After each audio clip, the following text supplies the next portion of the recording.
pour ce nouveau café littéraire. Donc j'ai l'honneur et le grand plaisir de recevoir le docteur Ahmed Bouhlal, donc, qui a écrit un livre important, on va dire, hein, Le suicide ou le divan intrigué. Et je serai accompagné par mon ami Hamid Salmi, qui aura son mot à dire. D'abord, Ahmed Bouhlal, bienvenue au Café littéraire de l'Impondérable. Merci beaucoup. Il fonctionne mon micro? Oui. Bien, Azoul, bienvenue, bonjour, etc. Je me présente rapidement à vous. Donc, je suis Ahmed Bouhlal, je suis psychiatre, puis de psychiatre, psychanalyste, chef d'un service de psychiatrie, chargé aussi de la prévention du suicide sur 2 départements, notamment l'Essonne et la Seine-et-Marne. Donc, je remercie, je suis bien cerné, bien entouré, donc je ne risque rien. Et donc, de quoi s'agit-il dans cet ouvrage-là? Il s'agit du suicide ou le divan intrigué. Je vais, en introduction, vous parler un petit peu de la naissance de cet ouvrage. Donc, moi-même, je suis responsable des services d'urgence. Et j'allais dire, le challenge a été de par notre formation et de par le monde d'aujourd'hui, qui est devenu un monde comptable, risque zéro, comptabilité, transparence, guideline, etc. On ne peut rien faire sans se référer à une grille de lecture. Donc notre équipe, à un moment donné, a décidé d'introduire un divan au sein des urgences. Donc vous comprenez très bien que ce n'était pas facile d'introduire un divan au sein des urgences. Donc il fallait que ce divan-là soit invisible, soit il fallait le rentrer en petits morceaux, soit, comme on dit, ce divan-là pouvait, et pourquoi pas, rentrer sous la forme d'une métaphore. Et avec la concertation, enfin discussion avec les équipes, etc., le choix a été pris, allez, on prend une métaphore. La métaphore que j'aime beaucoup, moi, c'est la définition d'un grand psychanalyste, que Dieu ait son âme, c'est Mustapha Safwan, qui est que nous on appelle dans son entourage, le pharaon. Il est égyptien d'origine, c'est un érudit qui du fait qu'il maîtrise la littérature anglo-saxonne et bien évidemment française, donc il avait quand même plus d'un outil dans sa boîte à outils. Si on revient un petit peu à l'ouvrage, cet ouvrage-là, il est triptyque.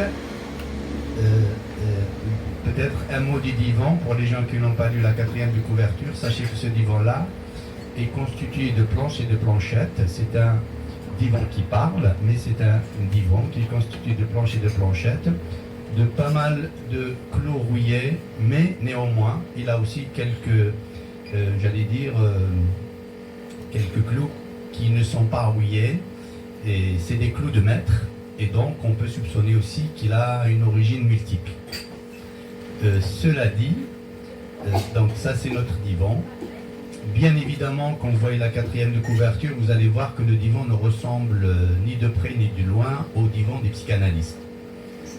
Et c'est bien évidemment, l'âme un petit peu de cet ouvrage. Tout ce qui se joue dans cet ouvrage est assez traversant. D'abord traversant, et d'abord aussi, comme, bon, j'y reviendrai peut-être tout à l'heure. J'ai combien de temps, excusez-moi? Ok, merci. Vous voyez bien que je suis bien entouré. Je disais que cet ouvrage-là, c'est une sorte de triptyque du fait que vous avez les cas cliniques qui sont tous vrais, avérés, mais déclinés sous une forme un peu particulière. D'abord, c'est pas clôturé, ça reste ouvert, et tout simplement parce que nul ne détient une vérité. La deuxième partie, c'est l'équipe, la vie de l'équipe, dans laquelle se meut, j'allais dire, des personnages qui frisent le surréalisme, c'est-à-dire que finalement, après tout, ils sont vrais, pas vrais, fantomatiques, pas trop, etc. Et bien entendu, comme les cas cliniques, et notamment Mabrouk et ses équipes, peuvent se donnent pas mal de liberté, jusqu'à j'ose dire, l'hermétisme, l'ubuesque, l'invraisemblable, etc. Et pour ça, il fallait un garde-fou. Le garde-fou, c'est les notes pas de page. On en a pas mal. Ces notes pas de page indiquent, je dirais, c'est des balises. Et c'est aussi un référentiel pour les psychanalystes quand ils veulent bien épuiser un peu pour s'orienter, parce que c'est très important aussi. L'ouvrage est à l'adresse à peu près de tout le monde. C'est un triptyque, comme je viens de le dire. Mabrouk est un fan de Mark Twain, pour une raison très simple. Vous allez trouver en filigrane trois citations. Et Mabrouk, éventuellement, enfin je dirais tout au long de cet ouvrage, fonctionne aussi pratiquement avec trois. Et je donne juste une petite orientation. Donc je disais tout à l'heure que la médecine, la psychiatrie, les urgences, etc. aujourd'hui c'est très compliqué. Vous savez très bien qu'on a du mal à recruter des médecins, des infirmiers, etc. Et Mabrouk, bien évidemment, vient creuser un petit peu dans ces difficultés-là. Et notamment, quand il cite Mark Twain, qui pour lui, il y a le mensonge, le sacré mensonge et les statistiques. Les statistiques, c'est fondamentalement l'affaire de la gestion hospitalière, ce qu'un auteur, médecin très connu appelle la bureaucratose. Donc Mark Twain, c'est le mensonge, le sacré mensonge et les statistiques. Mabrouk en a inventé un quatrième, il appelle ça le mensonge éthique. Dans l'ouvrage, vous allez trouver ça, mais j'essaie de faire des raccourcis. Le mensonge éthique pour Mabrouk est le suivant. Quand un patient fait une tentative de suicide, et comme l'ouvrage, pratiquement tous les cas sont des cas de tentative de suicide, sauf un peut-être où il y a ce qu'on appelle un suicide accompli, c'est-à-dire quelqu'un qui a réussi un petit peu son suicide. Donc aujourd'hui, on reçoit énormément de jeunes, ou du moins jeunes qui ont fait une tentative de suicide, on les appelle les suicidants. Celui qui a fait une tentative de suicide, si vous voulez, c'est un suicidant. Celui qui est mort, c'est un suicidé. Et donc, les suicidants, quand ils arrivent à l'hôpital général aux urgences, c'est vrai qu'il y a quand même une tendance, ils sont dans un état qui n'est pas tout à fait un état de vigilance, de conscience, mais quand même. Donc, l'idée est, il y a un rejet, malheureusement aussi, puisque les équipes sont épuisées, fatiguées. On a du mal à recruter des médecins, on a du mal à recruter des infirmiers. Évidemment, il y a une tension qui s'installe et qui fait que c'est vrai qu'on reçoit beaucoup de personnes qui ont pris 3-4 comprimés de ceci ou de cela. Et à partir de là, les équipes, les soignants sont tellement fatigués, ils disent non, c'est pas vrai. Si on fait un examen, on va vite doser, prenant par exemple un Xanax, on va doser cette molécule dans le sang et on va trouver que cette personne n'a pris que 2 comprimés. Et pourquoi elle parle de 20? Bien évidemment, Mabrouk défend cette cause-là, il appelle ça le mensonge éthique, ça veut dire que si quelqu'un a pris 3 comprimés, il dit qu'il a pris 20, il faut respecter ça. C'est-à-dire on est dans une subjectivité et c'est fondamental, puisqu'aujourd'hui malheureusement, c'est le monde de la transparence, de ceci et de cela, et la subjectivité pose énormément de problèmes. Cette subjectivité intéresse aussi les psychanalystes, puisque, après tout, je veux dire, qu'est-ce que fout un divan aux urgences? Vous parlez à des psychanalystes de ça, ils vous regardent comme ça, ils disent, c'est quoi votre truc? Ce divan que vous avez sur la première de couverture aussi, il est assez bizarre pour les psychanalystes. Et, en général, Mabrouk, excusez-moi, Mabrouk c'est le divan, c'est son nom. Mabrouk c'est le divan, et Mabrouk le répond de la chose... j'allais dire, a tendance à répondre un petit peu à sa façon, qui est finalement cet entre-deux qui est très difficile aujourd'hui, puisque vous savez très bien que la psychanalyse n'a pas le vent en poupe, et malheureusement aussi les institutions psychiatriques n'ont pas de psychiatre. Et ce fut un temps où les psychanalystes et les psychiatres s'interpellaient mutuellement qui est du bon bord. Il se trouve aussi, aujourd'hui par exemple, que les psychanalystes aujourd'hui parlent beaucoup des psychiatres, des établissements publics. Mais en fait, ces psychiatres-là ne sont plus là. Ils continuent à dire la psychiatrie, la psychanalyse, la psychiatrie, la psychanalyse. Donc je vous donne un petit peu une idée sur la température ambiante aujourd'hui. Et pour revenir à ce Mabrouk et à ce divan, etc., c'est vrai que tout à l'heure je parlais de safran et je parlais de métaphore. Bien évidemment, on a fini par aller acheter ce divan à Conforama, vous l'aurez vite compris, pour le leur, parce que tous les psychanalystes, majorité, me disent mais c'est quoi ce divan, il ne ressemble pas à un divan. Je leur disais, mais pour rentrer un divan aux urgences, il fallait quand même jouer un petit peu, mais fondamentalement, le divan, c'est une métaphore, bien évidemment. Et c'est aussi un intérêt, puisque le langage un peu des équipes, celui aussi de Mabrouk, est très particulier. On nous a dit que ce divan était bizarre pour la psychanalyse. Bon, moi je les renvoie sur un poète, que je ne vais pas citer, qui disait que la beauté c'est bizarre. Voyez-vous, d'une part, Mabrouk renvoie aussi les uns et les autres. Il a une formule qui est fort intéressante, qui est que on vit à l'extérieur de notre corps. Et c'est vraiment le minimum de la subjectivité. Et c'est une bizarrerie qu'on corrige en nous regardant dans le miroir.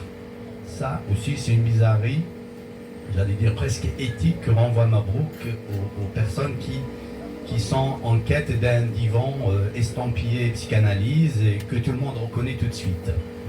Docteur Bouhlel. Alors, ce Mabrouk, est-ce qu'il peut nous dire quelles sont les causes principales des suicides, en tout cas en région parisienne, puisque vous êtes en région parisienne? Oui, merci pour votre question, mais ça va quand même au-delà de la région parisienne. J'utiliserai un autre triptyque. J'utiliserai que des triptyques, vous allez voir. Un triptyque fort intéressant. On se suicide pratiquement par erreur.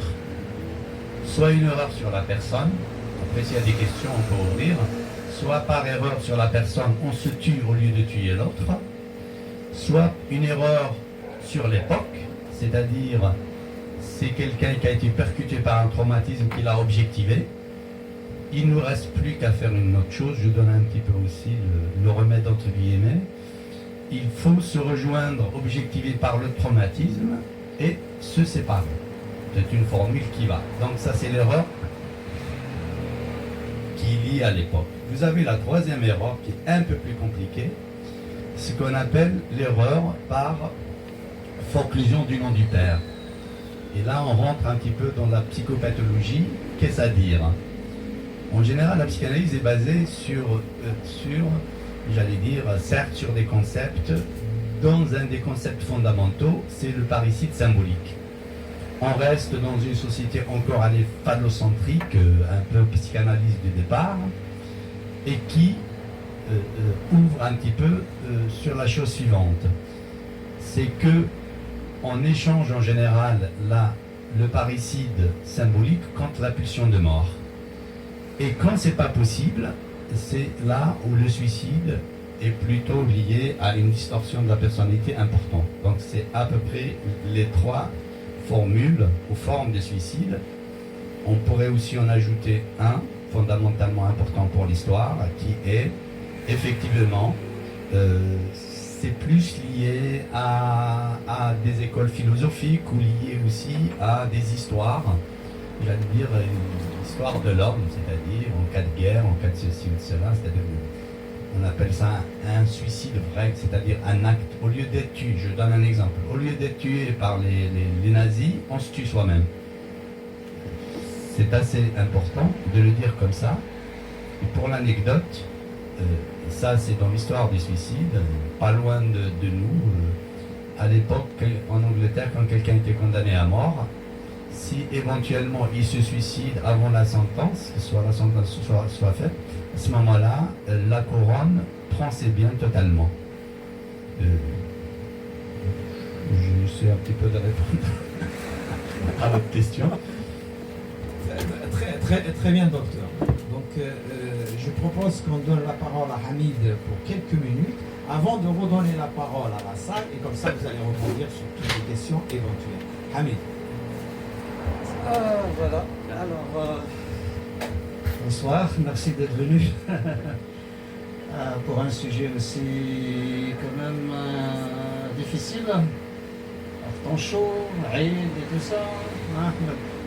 Donc Hamd il part à partir de son background qui est la psychanalyse et je crois même lacanienne, n'est-ce pas?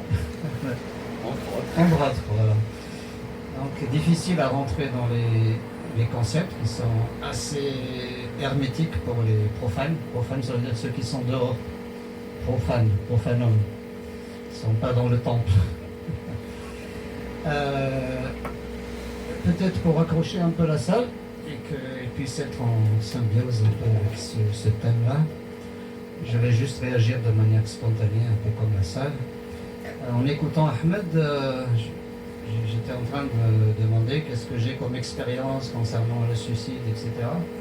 Puis subitement, comme j'ai une mémoire en strate, a émergé effectivement que la première situation que j'ai rencontrée en arrivant en France, en 78, j'ai travaillé à l'hôpital Charles-Foy, c'est l'hôpital, comment il s'appelle, Ivry-sur-Seine. Eh ben, c'était un cas de suicide, tentative de suicide. Je ne sais pas ce qu'il est advenu de cet homme. Donc c'était les fameux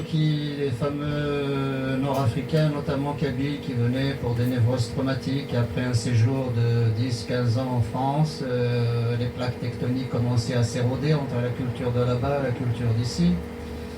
Et puis tous les traumatismes antérieurs qui remontent à la faveur de la migration. Donc ils venaient avec des symptômes de toutes sortes qu'ils offraient aux médecins, des symptômes physiques, parce que la médecine s'intéresse aux symptômes physiques. Et on leur amenait des psychologues qu'ils rejetaient parce qu'ils leur parlaient de la subjectivité, de l'être, de leur maman, de leur papa. Ils disaient, écoutez, moi j'ai un symptôme là, ça monte ici. Ils vont parler de ma mère ou de mon père, tout le monde va bien.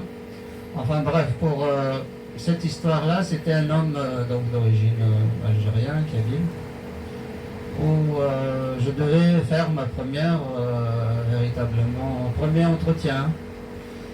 Et je l'ai senti très véhément, disons, en lui posant des questions, il avait un truc un peu paranoïde, non, tout va bien, etc. J'ai des enfants qui sont grands, qui sont riches, qui ont des maisons, mais j'ai senti comme ça une véhémence, une très forte colère. Et j'ai écrit tout ça sur le cahier de correspondance, je ne sais plus comment ça s'appelle maintenant, je travaille plus en psychiatrie lourde dans les hôpitaux. Et le lendemain, ou quelques jours ou 2 jours après, il a fait une tentative de suicide, il s'est jeté du deuxième étage de l'hôpital. Et ce que j'ai éprouvé à l'époque en tant que profane, c'était une colère, c'est comme s'il m'avait trahi. Comment il m'a parlé, on a discuté, il était en colère, il disait que tout allait bien. Et 2 jours après, voilà, il se suicide, il fait une tentative de suicide. Et je dis heureusement que j'ai écrit ce que je ressentais sur le cahier, sinon j'aurais dit il va parfaitement bien. Si voilà, donc c'est ça que ça a fait remonter la petite introduction, parce qu'il est à peine dans l'introduction, notre Ahmed. Sinon, j'ai d'autres cas comme ça de suicide, mais dans le cadre des thérapies. Donc j'étais intervenu une fois dans un cadre thérapeutique pour des personnes qui avaient des problèmes avec leurs enfants, qui sont issus d'un mariage mixte, culturellement et religieusement mixte. Et pendant les entretiens, donc j'ai appris que ce monsieur qui est médecin, et même qui allait devenir, qui était chef de clinique, qui allait devenir professeur. La raison déclenchante, c'était une dispute avec son professeur. C'était quelqu'un de brillant. Tout l'hôpital parlait de lui en termes favorables, mais même le personnel commençait à se pencher davantage vers lui que vers son professeur en question. Et le jour où son professeur l'avait blessé avec des paroles, quelques jours après, il a fait une tentative grave de suicide. Heureusement, sa femme était aussi médecin. Par hasard, elle est revenue à la maison, elle l'a trouvé dans une baignoire. Et ça fait remonter le concept de forclusion du nom du père, parce que c'est vraiment quelqu'un qui... J'ai fait venir d'ailleurs son père par la suite, et son père me disait, c'est un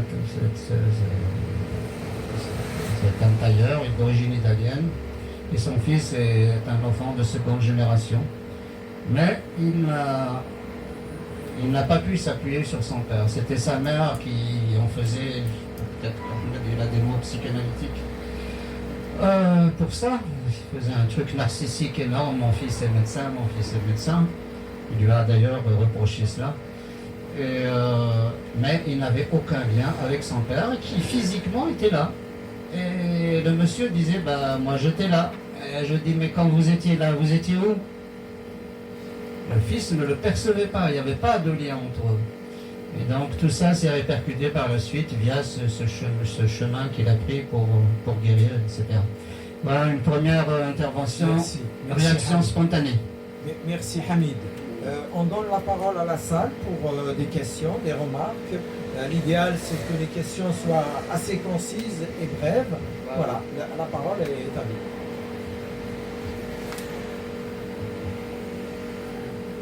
Oui. Brahim, s'il te plaît. Je t'en prie. Merci.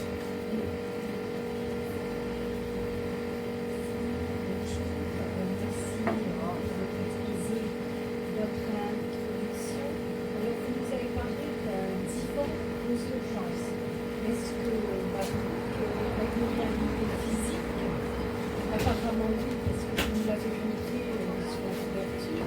Mais est-ce qu'il existe vraiment aux urgences dans une pièce et comment est-ce que Mabrouk accueille les patients?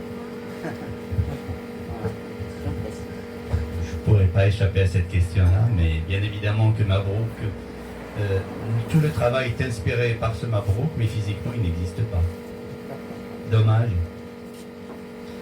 Mais cet ouvrage-là lui donne consistance, parce que je suis beaucoup interpellé par les psychanalystes, il lui donne une certaine consistance.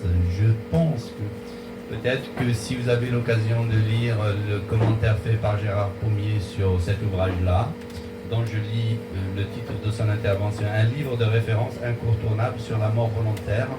Pourquoi il dit ça? Je ne le lis pas pour ça, je lis juste que ça fait écho et ça c'est très important. C'est-à-dire que après, c'est ça l'histoire de la métaphore dont je parlais tout à l'heure. Effectivement, j'étais trop vite, je m'en excuse. Mais fondamentalement, toute l'équipe, notamment cette équipe des urgences, travaille avec. Elle est inspirée par la psychanalyse.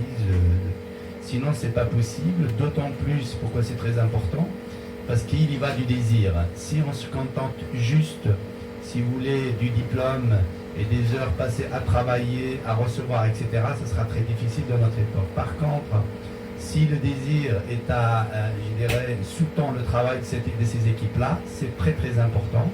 Je pourrais profiter pour vous dire le concept des urgences sur le plan presque international, parce qu'il a été théorisé. Vous m'en donnez l'occasion, je vous remercie, parce que c'est important, parce que je ne pouvais pas aller plus loin moi comme ça. C'est que les urgences sont sous-tendues par deux concepts connus. Le premier, c'est la déarchisation, et le deuxième, c'est la thanatophilie. Ça a l'air d'être un peu renflant, mais il faut le prendre vraiment pas au pied de la lettre. Qu'est-ce à dire concernant la déarchisation? Freud, à l'époque, il disait que le moi n'est pas souverain en sa demeure. Ça veut dire que l'histoire de l'existence physique, et il faut pas penser que c'est fondamental. C'est ce que dit un petit peu les lacaniens, le garant de la présence, c'est l'absence. C'est-à-dire, on s'ouvre sur le symbolique. Hiérarchisation, pourquoi?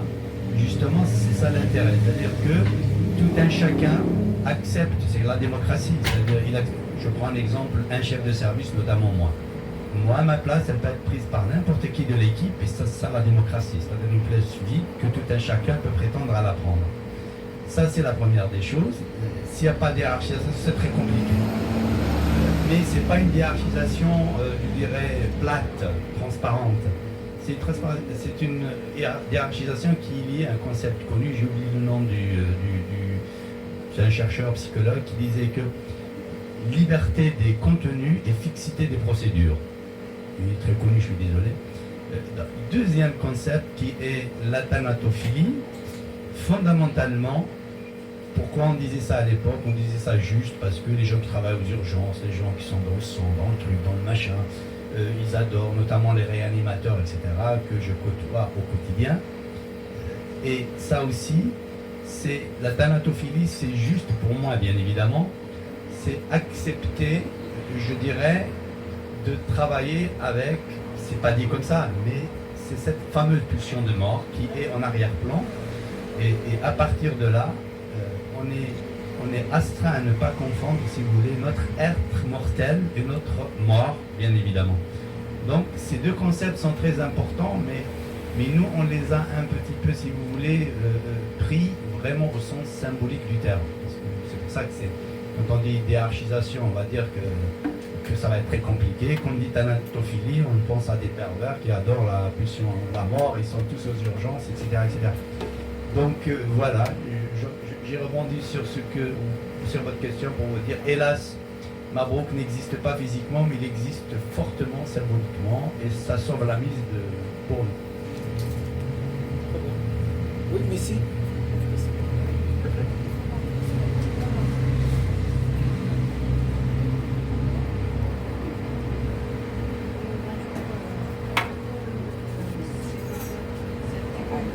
Il y a un souci. Bonjour, donc c'est curiosité pour savoir. Question personnelle.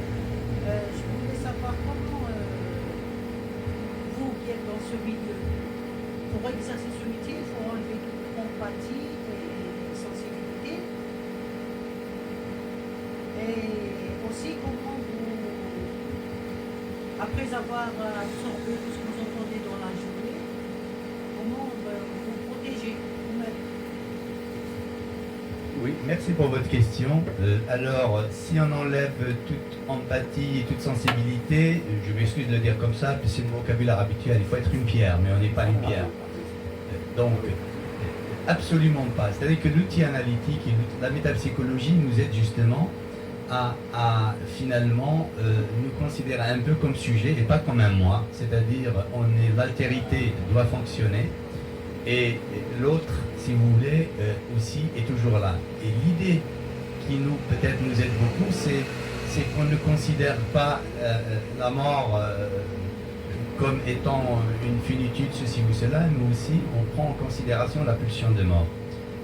Pour ouvrir encore un sujet, donc moi je profite un peu de votre question. Donc du coup, on est totalement, j'allais dire, présent pour l'autre. L'altérité, parce que c'est quand il y a une rupture de l'altérité où les choses deviennent impossibles. Pour dire la chose suivante, ce que je disais tout à l'heure, nous on ne confond pas la mort et son être mortel. Et on est aussi là très présent pour savoir qu'on est confronté à la mort à deux fois dans notre vie. La première, c'est classique.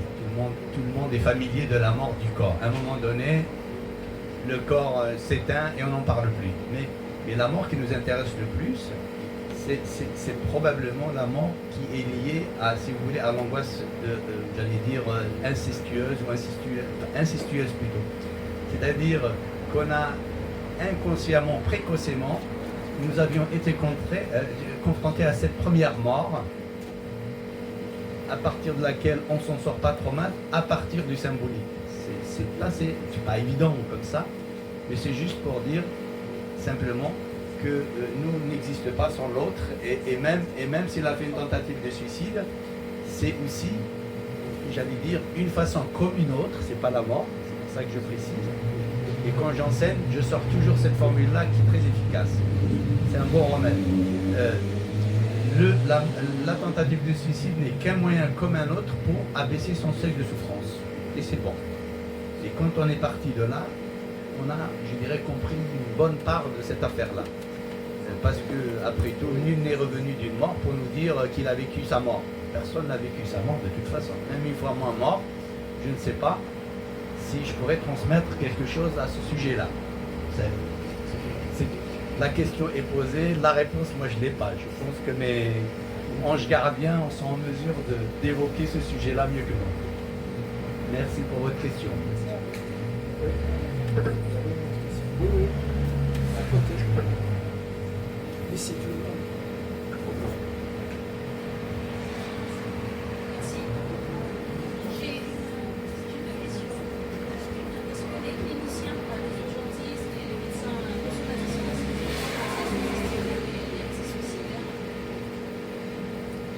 Désolé, je ouïs très mal. Répétez votre question. Ouais. Comme ça. Vous pouvez répéter la question? Est-ce que les somaticiens, les médecins somaticiens, est-ce qu'ils ont tendance à sous-estimer les risques suicidaires? Les médecins somaticiens, entre autres, mais il n'y a pas que, je veux dire, c'est quand même un sujet assez tabou. En général, la tentative de suicide, je donne comme ça un petit segment clinique, la personne a pris des médicaments ou a fait un geste suicidaire, il s'occupe un petit peu du corps, mais en général, très vite, ils appellent le psychiatre. C'est le psychiatre qui doit prendre les décisions, prendre les risques, prendre ceci, prendre là. Ils ne sous-estiment pas, de mon point de vue, mais c'est sûr que si vous voulez, ils sont pris un petit peu dans leur propre angoisse, comme tout un chacun. Et du coup, finalement, c'est pas sous-estimé, c'est une angoisse et une peur qui vient délier la relation souhaitée. C'est plus ça. C'est-à-dire que ils pensent que eux, ils doivent sauver le corps et après au psychiste ou au clinicien, au psychiatre, etc. C'est à lui de venir un petit peu, je dirais, prendre en charge la personne. Je ne sais pas si j'ai répondu à votre question. C'est-à-dire que juste, on ne peut pas sous-estimer quelque chose qui n'est pas très bien cerné, très compliqué. Mais l'idée principale, nous, je vous donne nos urgences. Qu'est-ce qui se passe? Toutes les personnes ayant fait une tentative de suicide, en général, on essaie de les garder. Et le lendemain, on nous dit, bon, sur le plan somatique, c'est bon, à vous d'intervenir. Est-ce qu'on peut dire, ils sous-estiment pas? C'est pas toujours évident. Moi, je dirais plus, c'est lié à une angoisse, c'est un stress, une peur, et comme le sujet n'est pas évident, donc du coup, bon, le psychiatre va venir répondre à... Dans l'ouvrage, vous allez trouver quand même des passages comme ça où la question se pose un peu. Qui intervient, qui fait pas, etc. Désolé hein, si ma réponse n'est pas tout à fait... Et deuxième question, est-ce que les tentatives de suicide, vous avez une expérience déjà dans un pays maghrébin, et sachant que la culture elle est assez différente et que le domaine de psychiatrie est assez particulier dans ces pays, est-ce que la prise en charge elle peut être différente et aussi même les patients peuvent être différents avec un abord culturel complètement particulier peut-être par rapport à ici. Je vous remercie de votre question. C'est une question qui demande beaucoup de réponses. On peut se référer juste qu'au culturel et au social et à plein de choses. Moi je pense que statistiquement, je dirais, je ne saurais pas dire s'il y a plus de suicides ou moins de suicides, mais fondamentalement, je pense que plus le lien social, j'allais dire, se fragilise, plus le capital, je suis désolé, prend le dessus sur les subjectivités, plus à mon avis, il y a du suicide. On vient un petit peu à l'anomie sociale, si vous voulez, c'est Durkheim. Voilà, donc maintenant, si vous voulez, pour avoir des chiffres, parce qu'il faut aussi malheureusement avoir des chiffres. En France, on a du mal à les avoir, je vous donne un exemple. En France, si vous cherchez les statistiques, vous m'amenez aussi à ce sujet-là, qui n'est pas tout à fait ici, c'est qu'en France, si vous cherchez, il y a l'Observatoire national du suicide, qui a mis beaucoup de temps à être installé, parce que le sujet n'est pas évident. Quand vous allez chercher le taux de suicide pour 100 000 habitants par année en France, vous allez vous référer à 2016. Vous imaginez bien la difficulté pour un pays maghrébin. En dehors des difficultés, j'allais dire, statistiques, hospitalières, etc. Et en 2016, vous allez avoir, même les chiffres de 2016, qui sont plutôt des chiffres officiels, vous allez il y a une sous-estimation de 20 à 25%. Donc vous imaginez très bien que pour faire un travail épidémiologique, même en Algérie, c'est très compliqué, de mon point de vue. Moi, j'ai eu l'occasion d'échanger récemment au sujet de ce livre-là. La première question que j'étais censé accepter, pour faire cet échange-là, vous allez dire un peu, je suis obligé d'être un peu réticent, mais je vous dis un peu la question à laquelle je devais répondre. Pourquoi il y a moins de suicides chez nous que chez les autres? Donc je me suis senti dans l'incapacité de rentrer dans un jeu pareil. Vous voyez, je contourne, je pérégrine, je fais des... pour vous dire que c'est pas évident. Sauf que les fondamentaux, on les connaît. Plus il y a de lien social, plus il y a de l'entourage, plus il y a ceci, plus il y a cela, il y a moins de suicides. Je vous donne un exemple qui corrobore, même si certains disent le contraire. Moi, je sais qu'au sein de nos urgences, pendant la période du confinement, on n'a presque pas vu une tentative de suicide.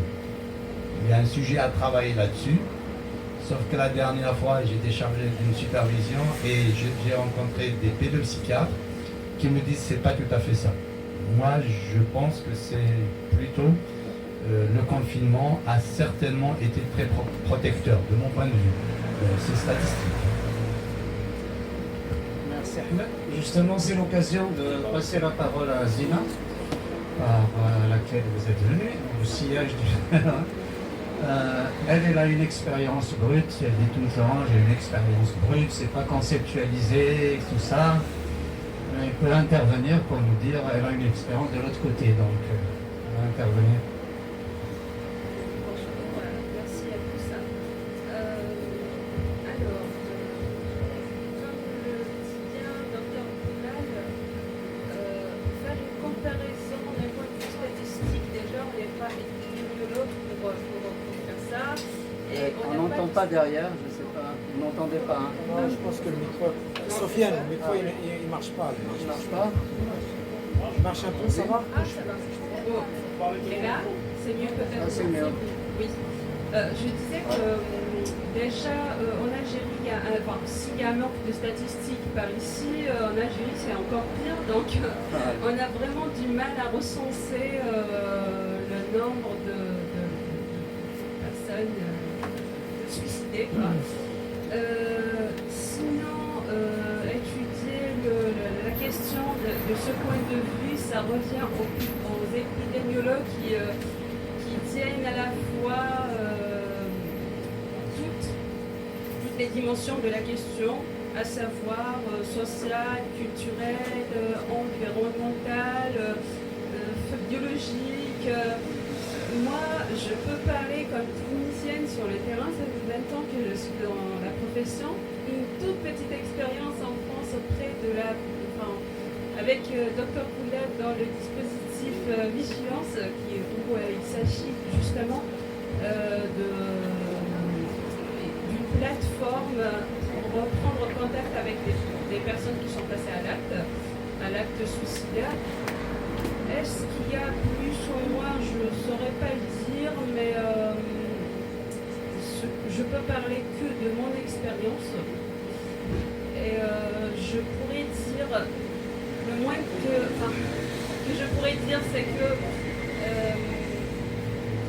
la psychothérapie sert énormément parce que dans la région où j'ai travaillé, je pouvais savoir s'il y a eu récidive, s'il y a eu, pour les personnes que j'ai reçues pendant plus de 17 ans, donc s'il y a un suicide dans la région, on pouvait le savoir.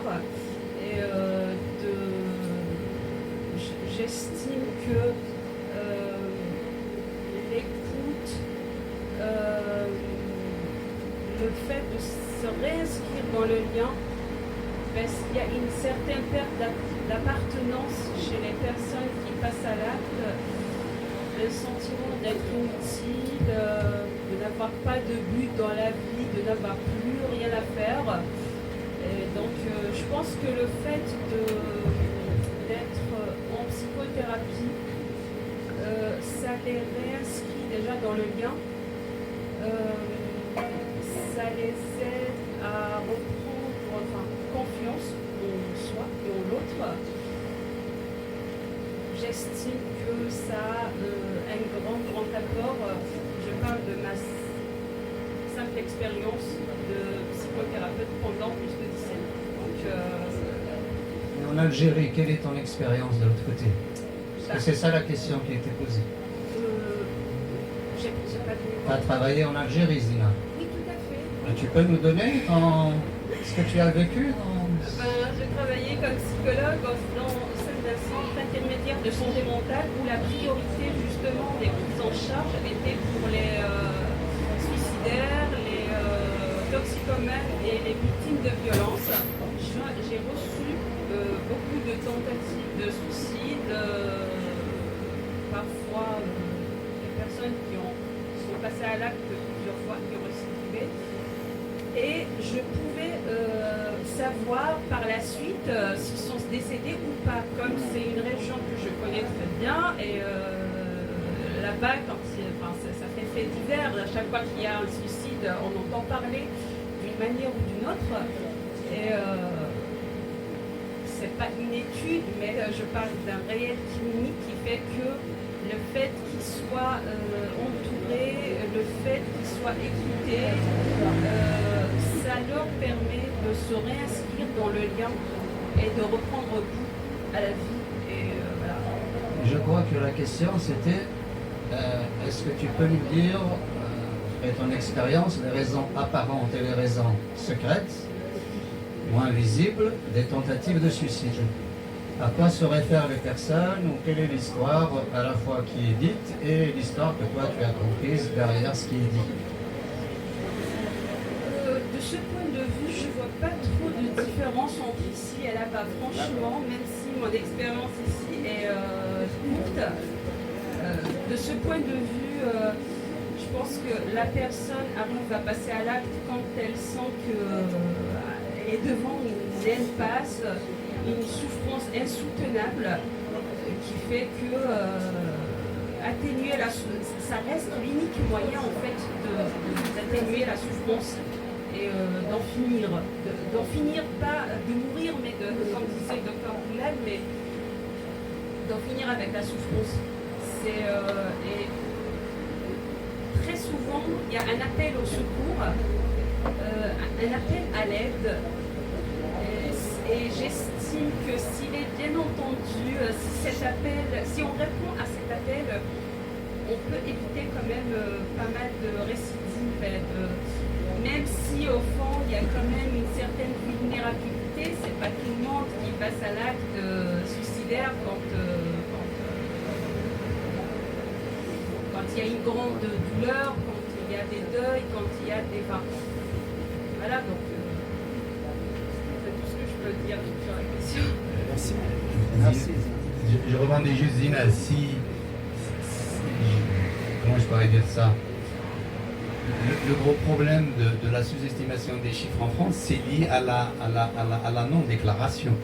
Si par exemple en Algérie ou dans ta région, tous les suicidés étaient déclarés, je ne sais pas. C'est une question. Évidemment, quand il y a une cohésion de régions, peut-être qu'on le sait. C'est sûr que c'est très important. Maintenant, pour rebondir, conjoindre les deux questions à laquelle j'avais pas totalement répondu, là l'occasion m'est offerte pour revenir sur le médecin somaticien. C'est juste pour dire les travaux, j'allais dire, qui ont ils ont toujours une... C'est très décliné avec des concepts très anglo-saxons, c'est eux qui sont très en avance sur le sujet. Et pour revenir un petit peu à vigilance, en fait, ils ont croisé l'épidémiologie même, ils ont croisé la psychopathologie, ils ont croisé même la biologie. Ils se sont rendus compte que le facteur pronostic le plus important, c'est juste la prévention de la récidive suicidaire. C'est-à-dire tout patient, c'est pour ça que ce dispositif est arrivé, tout patient ayant fait une tentative de suicide nécessite de le mettre dans un lien, dans un recontact. C'est pour ça que ces patients ayant fait une tentative, ils sont rappelés du 10e au 21e jour, ils sont appelés au 6e mois. On a compris que c'est fondamental. Ça me donne, donc pour conjoindre la question de tout à l'heure, c'est que on se trompe aux urgences, notamment les somaticiens, parler de suicide comme si ça allait aggraver le cas, alors que parler du suicide, ça soulage. Très très important. Le père de ce dispositif de rappel, je le mets en filigrane aussi parce que j'ai croisé quand même 3 écoles. Donc c'est monsieur Jérôme Arthur Moto, qui est un psychiatre américain, qui un jour a ouvert tous les pistolets qu'il avait avec ses patients, qu'il n'a pas eu le temps d'ouvrir parce qu'il en recevait beaucoup. Et dans l'un, il a noté la chose suivante. Je vais aller sur le pont. Si quelqu'un me sourit en chemin, je ne me jetterai pas. Et là, c'est fondamental. Ça, c'est l'ouverture d'il y a quelques années, maintenant ça date, de cette, je dirais, de l'inquiétude pour l'autre. Et c'est devenu aujourd'hui pratiquement l'éthique de l'inquiétude.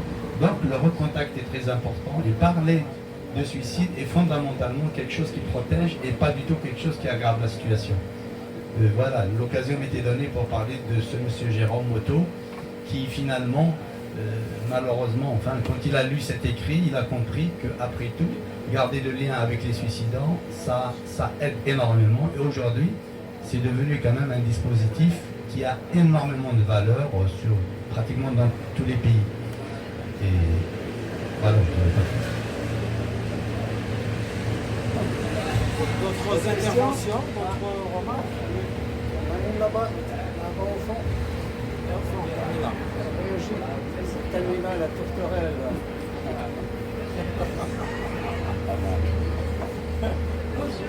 Bonjour la tourterelle. Comment? Bonjour la tourterelle. Ah, merci. Merci. Merci de cet échange et merci de votre présentation extrêmement intéressante. Et, alors, je suis désolée, on a tous des idées sur les suicidés ou les suicidants, mais j'avais envie de demander si vous faites lire Durkheim à ces somaticiens, etc. J'ai bien peur que la réponse soit non, et ce qui expliquerait certains comportements. Néanmoins, je vais poser la question d'une voisine. Je n'ose pas la poser, donc je me permets, j'y vais.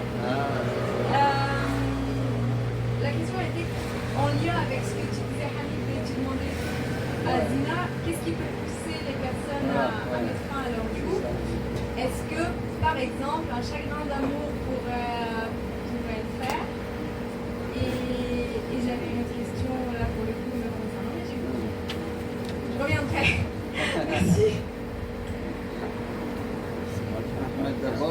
Un chagrin d'amour, c'est ça? Eh bien évidemment, j'ai un peu anticipé quand j'avais dit que le suicide est toujours une erreur. Et rappelez-vous, erreur sur la personne, erreur sur l'époque, et par défaut du parricide symbolique. Vous avez là le menu qui pouvait utiliser pour manger tous les plats sans problème. Maintenant, bien évidemment, bon, je vais quand même ajouter quelque chose. Qui dit rupture sentimentale, vous nous donnez aussi quand même toujours une opportunité par rapport à la clinique d'aujourd'hui. Qui dit rupture sentimentale, en général, si vous voulez, il n'y a pas de raison logique ou objective de se suicider, ça n'a aucun sens. Et c'est dans ce non-sens qu'on essaie. Il y a une fragilité narcissique, il y a une erreur probablement, et évidemment, on ne peut pas penser, je dirais, logiquement qu'une rupture sentimentale ou un traumatisme, etc., puisse amener quelqu'un à se suicider. Ça pose question. Et je pense que la réponse, vous ne l'aurez pas, ça ne sortira pas de ma bouche, ça sortira de la psychopathologie de la personne concernée. C'est-à-dire quelles sont ses coordonnées sociales, psychologiques, culturelles, etc., qui font de cette personne-là, peut-être qu'elle était démunie non pas par rapport à l'idée des suicides, mais une fragilité narcissique qui fait qu'à un moment donné, après tout, si je le dis simplement, avoir une rupture sentimentale et se tuer, on n'est qu'objet de l'autre. Alors que fondamentalement, il faut quand même, j'allais dire, surtout pas être l'objet de l'autre. Dans les relations amoureuses, je vous donne quand même ma formule. Moi, j'essaie toujours d'aller vers la pédagogie pour mieux comprendre. Dans la relation amoureuse, si c'était ma sœur, je lui dirais, écoute, tu es trop amoureuse, je te suggère d'être amoureuse à 51% et pas 49%. C'est tout. Si tu as la majorité, tu vas voir qu'il ne t'arrivera rien. Excusez-moi, hein, je le dis un peu comme ça, avec un peu d'humour. Parce que Mabrouk, par exemple, je profite toujours, je rebondis, même si j'ai plus ou moins répondu à la question. Mabrouk lui-même, il arrive dans un hôpital et Mabrouk, il arrive toujours à des endroits où il n'y a pas, où c'est pas pair, c'est toujours décimalisé. Il n'arrive pas au 7e étage de ce service qui existe, bien sûr, parce que les cas cliniques sont vrais. Même si notre Mabrouk est un petit peu surréaliste, mais il arrive au 7e.5 étage, il voit l'infirmière qui lui demande, il voit une patiente qui a fait une tentative de suicide, et à ce moment-là, il met sa prose, comme tu parlais tout à l'heure, et du coup, l'infirmière lit un petit peu ce qu'elle a écrit, elle était insatisfaite. Elle lui a dit, vous ne pouvez pas ajouter telle phrase. C'est Mabrouk là, hein. Il la regarde et lui dit, écoutez, c'est son problème, mais je vous propose quand même une contre. Par contre, je ne le ferai qu'à si vous acceptez un commerce honnête, je précise. Elle rougit la pauvre, elle appelle l'interne, il fait la même proposition à tout ce monde-là, évidemment. Ça, c'est arrivé jusqu'au cadre supérieur. Mais entre-temps, qu'est-ce qui se passe? Parce que l'infirmière, elle regarde, ce mec-là fait de planches et de planchettes, clous rouillés, machin. Et elle finit par lui dire sa timidité écartée, son inquiétude écartée. Alors moi, je dois faire quoi pour que vous notiez ce que je viens de vous dire sur le dossier de la patiente? Il lui a dit, vous avez combien de patients dans le service? Elle lui a dit, enfin, un truc fictif, elle lui a dit 20 patients. Dans l'ouvrage, c'est le chiffre réel. Maintenant, je ne me rappelle pas. 20 patients, il lui a dit, écoutez, ce qu'on va faire, c'est très simple. Moi, je vais prendre tous vos dossiers et je vais noter qu'aucun ne se suicidera ce soir. C'est réglé. Elle le regarde et lui dit, moi, qu'est-ce que je dois faire?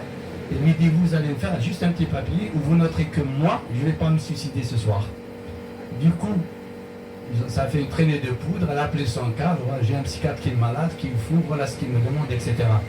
Vous voyez un petit peu par rapport à la certitude et tout, donc c'est un petit peu d'humour, il ne faut pas en faire trop, sinon ça va paralyser le schmilblick. Merci beaucoup pour la première question. Mais j'avais une autre question en fait. Est-ce que vous pouvez nous en dire plus? Parce que je suis désolée, mais vous partez du principe que tout le monde connaît l'histoire du parricide. Mais si vous pouvez nous en dire deux mots, s'il vous plaît.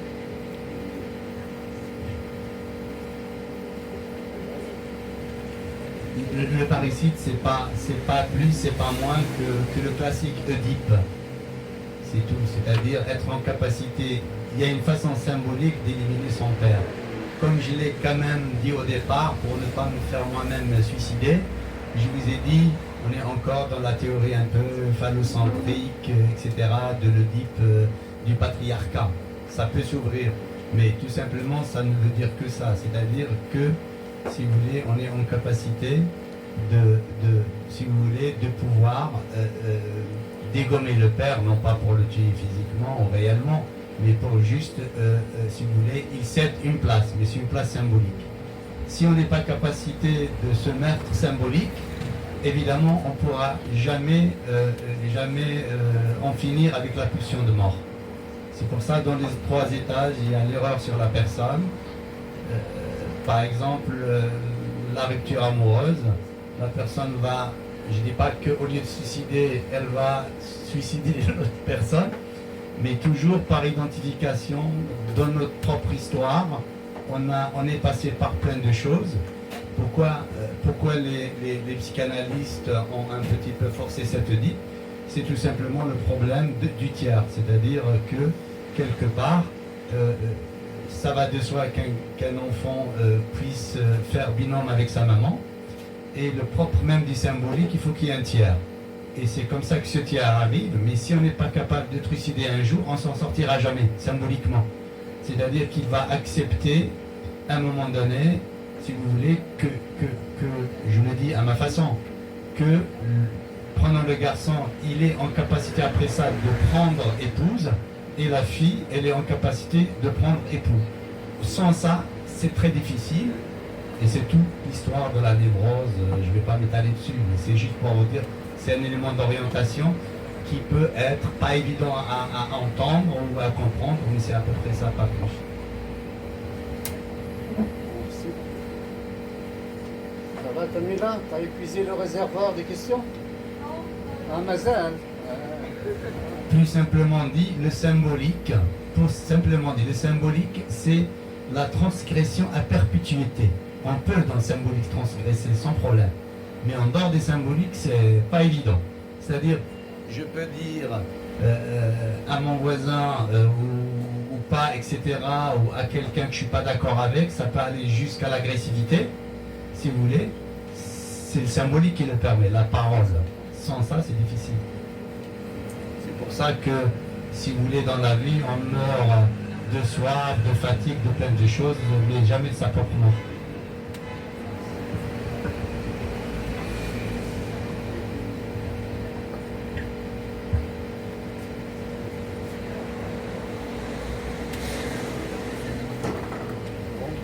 Puisqu'il n'y a pas beaucoup de questions, donc je vous demanderai un mot de clôture chacun. Bon, moi, mon mot de clôture, c'est vous remercier de votre écoute et de votre présence. Et merci pour donc mes anges gardiens qui ont bien voulu que je vienne, j'allais dire, palabrer un petit peu. Sinon, c'est juste l'élément important par rapport au suicide, de mon point de vue, c'est que il faut juste dire que c'est un moyen comme un autre pour abaisser son seuil de souffrance. Et là, à mon avis, on ne peut pas dire plus que ça. Ah, il y a une question. Ah, il y a une question. C'est par la clôture.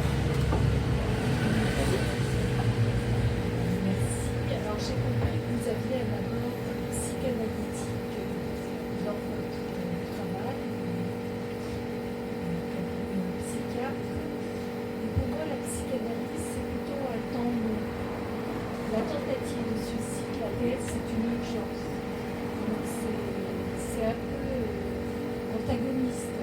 Comment utiliser la psychanalyse alors qu'aux urgences, on a affaire, quand la patience présente pour l'UPS, qu'il soit parce qu'il y a l'UPS qui est un appel, qui n'est pas vraiment une envie de mourir, plutôt de refaire du lien. Quand le patient a avalé 2 comprimés au lieu de 20, c'est pas la même chose, malgré tout. Il a avalé 2 comprimés, il ne voulait pas forcément mourir, mais il voulait refaire le lien qu'il n'a pas, qu'il n'a plus. Et alors moi, la question que je me pose, comment utilise-t-on la psychanalyse, la place de la psychanalyse qui a un temps long, dans la situation d'une PS qui est une urgence, puisqu'il faut éviter la récidive malgré tout. Merci de votre question qui est très importante, mais je pense que j'avais un petit peu, si on a introduit un divan bizarre dans un hôpital général, c'est pas sans arrière-pensée. Alors, pour parler de la psychanalyse, nous, on a tendance quand même à penser qu'il faut avoir une psychanalyse à sa pointure. C'est un peu ce que je dis régulièrement. Le temps court et le temps lent, de mon point de vue, ça peut fâcher certains psychanalystes ou d'autres. Le temps court et le temps lent, pour moi, ce n'est que le temps des psychanalystes. Voilà. C'est-à-dire, si on se réfère au concept habituel, l'attention flottante, la neutralité, pour être neutre, il faut être une pierre. Vous savez très bien qu'en arrière-fond de cet ouvrage-là, il interpelle également les psychanalystes. Et là, je vous avoue que peut-être que le temps là, si on donne, et ça c'est assez subversif, mais c'est pas grave, le temps là, pour moi, il est lié probablement à l'histoire du transfert. Et le temps court pourrait éventuellement être l'affaire du psychanalyste si le psychanalyste lui-même accepte que son contre-transfert soit remis sur la table. Voilà, donc du coup, la psychanalyse, notamment les concepts sont toujours utilisables au sein des urgences à partir du moment où on est attentif à ses propres conneries, quoi. Excusez-moi. C'est-à-dire, ça se joue pas du côté du suicidant, mais ça se joue du côté, si vous voulez, du praticien lui-même. Et c'est ainsi que le monde va, parce qu'on ne peut pas accepter non plus aujourd'hui que la psychanalyse c'est une affaire de divan. Et voilà, nous on est assez, j'allais dire, on se considère quand même des soignants du terrain. Même si on utilise la psychanalyse, c'est pas, on a transgressé, on n'a pas, je dirais, on n'a pas fauté. Voilà, c'est une réponse, elle vaut ce qu'elle vaut. Mais bien évidemment que sur le fond, vous avez bien sûr raison, il n'y a pas de doute là-dessus. Et comme vous savez aussi, et là je vous rejoins que ça pose question éventuellement, si on démultiplie cette expérience-là, c'est intéressant. Mais si le divan est fait juste dans une sorte de cure type, je ne sais pas la psychanalyse, qu'est-ce qu'elle va apporter sur le plan sociétal et sur le plan... Nous, ce qui nous intéresse, c'est le kidam du coin. Hein. c'est celui qui passe sur le trottoir, ça nous intéresse. Maintenant, ça ne veut pas dire que finalement on est des, je sais pas moi, on est hors champ, pas du tout. On est aussi à la fois avec les psychanalystes purs et durs, les psychanalystes souples, mais je pense que ma réponse, si j'arrive à faire entendre l'idée que le co-transfert est parfois plus important que le transfert, ça me ferait beaucoup de joie. Merci. Merci. Hamid, le mot de Hamid. Oui. Merci Youssef d'avoir accepté d'introduire le divan intrigué au café de l'impondérable. Et quelle aventure pour Ahmed, extraordinaire. Je voudrais juste ajouter pour vous quelques éléments culturels et historiques qui vous feraient peut-être plaisir. Parce que là, on est au cœur de la subjectivité, de la clinique, avec des mots difficiles à faire entendre, parce que déjà le transfert, le compte-transfert, tous les personnes ne sont pas averties de ces concepts-là.